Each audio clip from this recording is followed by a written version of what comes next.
आप संघी नहीं हो, तो हिंदू धर्म से कुछ भी आप बोल नहीं सकते। हाँ। आपने गलती से कुछ बोल दिया तो वो पाप हो जाता है। और यदि आप भाजपाई हो या संघी हो, तो आप उस भगवान की मां बहन कर सकते हैं, फिर भी वो उनका मान समझा जाएगा। हाँ। ये सब्जेक्टिव है। ये कई बार हो चुका है। हाँ। हनुमान जी की जाति अलग अलग बताई लोगों ने। हनुमान जी के साथ तो इतना अन्याय हुआ है कि किसी ने आदिवासी बोल दिया, किसी ने क्या बोल दिया, किसी ने क्या बोल दिया। तो जब इनको विवाद करना होता है, और यही बात कोई कांग्रेसी कर दिया होता आज, या कोई आम आदमी पार्टी का नेता कह दिया होता, तो आज ये टूट पड़ते और आज ये कहते कि देखो देवी देवताओं का अपमान हुआ। ये कहते हैं तो इनके अपमानित किए हुए शब्द भी देवी देवताओं को फूल चढ़ते हैं, क्योंकि वो भाजपाई है, संघी है। हाँ। अभी संघ चालक ने लंबा चौड़ा भाषण दिया और महिला शक्ति को और स्त्री शक्ति को कितना बड़ा माना।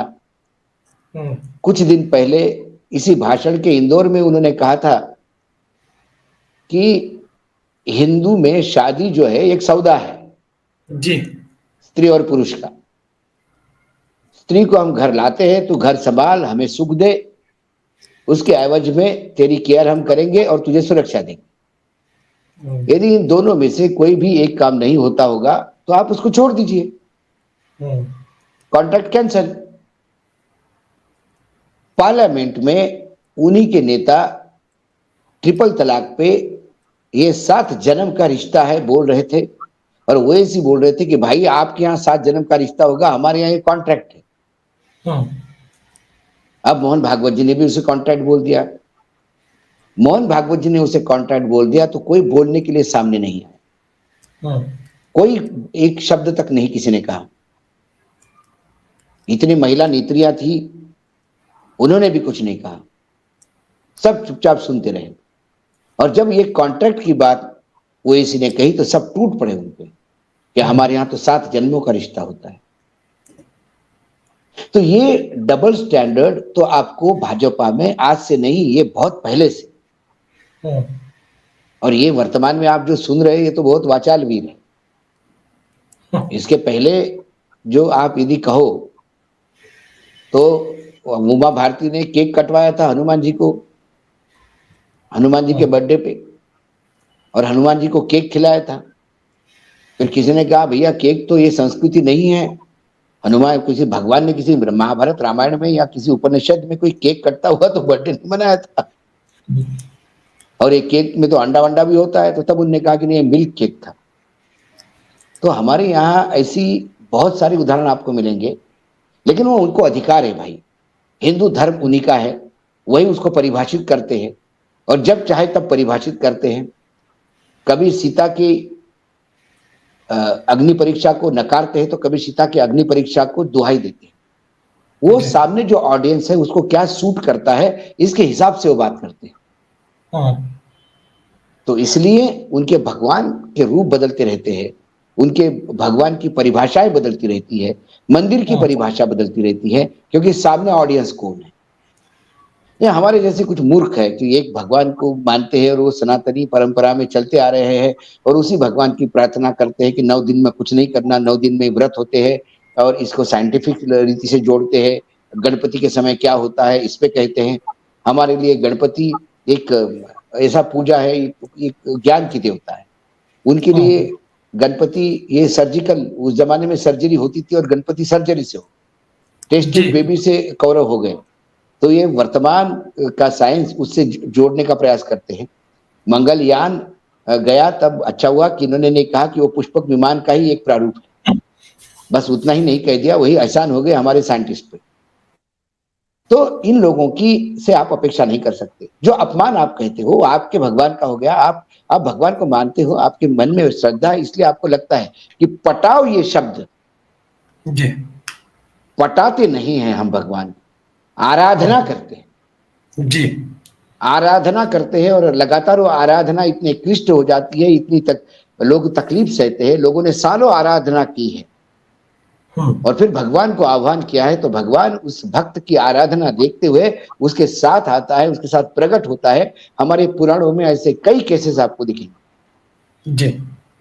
लेकिन भगवान को पटाने की बात जो है, ये गर्लफ्रेंड वाली पटाने की बात नहीं है कि लक्ष्मी जी को अच्छी साड़ी चढ़ाई, जरा अच्छा परफ्यूम गिफ्ट कर दिया और 2 फिल्मों के टिकट दे दिया तो लक्ष्मी जी पट जाएगी। सरस्वती ऐसी नहीं पटती। सरस्वती को पटाओ तो ज्ञान आ जाएगा। ज्ञान अर्जित करो तो सरस्वती का वास तुम्हारे साथ हो जाएगा। जी। आपके पास ज्ञान है, इसका मतलब सरस्वती पुत्र कहते हैं अच्छे ज्ञानी आदमी, जी। क्योंकि आपने इतना ज्ञान अर्जित किया कि सरस्वती साक्षात आपके मुंह से बोलती। तो ये पटाने वाली बात वही करता है जो बहुत ही लोफर किस्म का इंसान है, और ऐसे लोफर आपको भाजपा में बहुत दिखेंगे। क्योंकि जो आयाराम गयाराम की संस्कृति शुरू हो गई भाजपा में, इधर से इंपोर्ट कर उधर से एक्सपोर्ट कर, और सत्ता का सुख पाने के लिए जो लोग कुछ बैठे रहते हैं कि जो भी पार्टी आए वो टोपी पहन के साथ में हो गए। तो ये ऐसे लोग रखोगे तो ऐसी ही भाषा निकलेगी जी। इसीलिए हमारे यहाँ ये लगातार बातें होती आ रही है।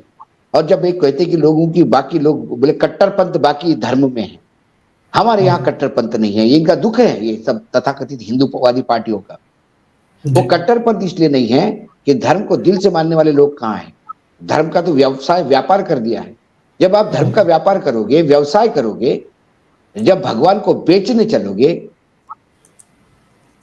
तो फिर एक पिक्चर आई थी, मुझे याद है, आशा पिक्चर का नाम था।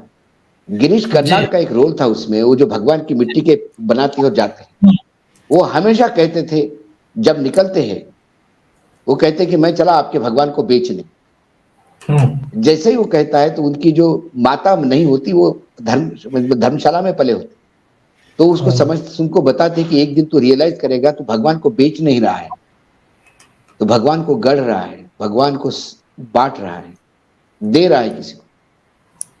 तो ये अपने अपने शब्द, अपने अपने विचार। तब आशा पिक्चर आई थी, तब शायद इतना धार्मिक बवंडर नहीं हुआ था। नहीं तो हम तुम्हारे भगवान को बेचने, इस डायलॉग पे शायद वो पिक्चर बैन हो जाती जी, और नहीं चलती। तब समाज में 78-79 में आई थी। 79 में आई थी। जय ओम प्रकाश की पिक्चर थी, जितेंद्र और रीना राय थी, और बहुत बेहतरीन संगीत था उस पिक्चर का। तो ये कहने के मतलब है कि ये जो स्थितियां है, ये आपको भापनी होगी। कौन कहता है ये मायना रखना होगा। आजकल हमारे शंकराचार्य आत्महत्या करते हैं और उनके यहाँ नोटों के बंडल मिलते हैं। जी। मैंने, अच्छा होता कि शंकराचार्य आत्महत्या कर लेते, कोई मठाधीश आत्महत्या कर लेते, और वहां संदूक खोलो तो उसमें से किताबों का अंबार निकलता। अशोक वानखेड़े जी, गूगल बाबा ने अभी मुझे बताया, अशोक वानखेड़े जी, अभी मैं गूगल बाबा को सर्च कर रहा था आशा फिल्म की बात सुनकर। उसने मुझे बताया कि सेंसर बोर्ड जो आशा फिल्म के समय था, उसकी जो पेरेंटल मिनिस्ट्री थी, सूचना प्रसारण मंत्रालय, वो उस दौर में एक संघी के हाथ में थी, लाल कृष्ण आडवाणी के हाथ में, जिस वक्त वो फिल्म आई थी। तब भी लाल कृष्ण आडवाणी का हिंदुत्व जो हम हार्डकोर कहते थे, हमको लगता था लाल कृष्ण आडवाणी बहुत ज्यादा हार्डकोर है। आज सबसे सॉफ्ट दिखने लगे हैं, क्योंकि ये जो नई पीढ़ी आई है, ये इसका हिंदुत्व त्रिशूल का है जी। इनका हिंदुत्व, जो हिंदुत्व उनकी बात नहीं माने, हिंदुत्व वाली बात नहीं। यदि आप हमारी बात नहीं मानते तो आप विद्रोही हो जाते हैं। महाराष्ट्र में सरकार गिर गई हिंदुत्व के विषय पे जी, क्योंकि यदि शिवसेना समाज कांग्रेस और एनसीपी के साथ जाती है, राष्ट्रवादी कांग्रेस के साथ, तो उसने अपना हिंदुत्व खोया है। और जब बीजेपी राष्ट्रवादी कांग्रेस के साथ सरकार बनाती है तो वो हिंदुत्व को और निखारती है।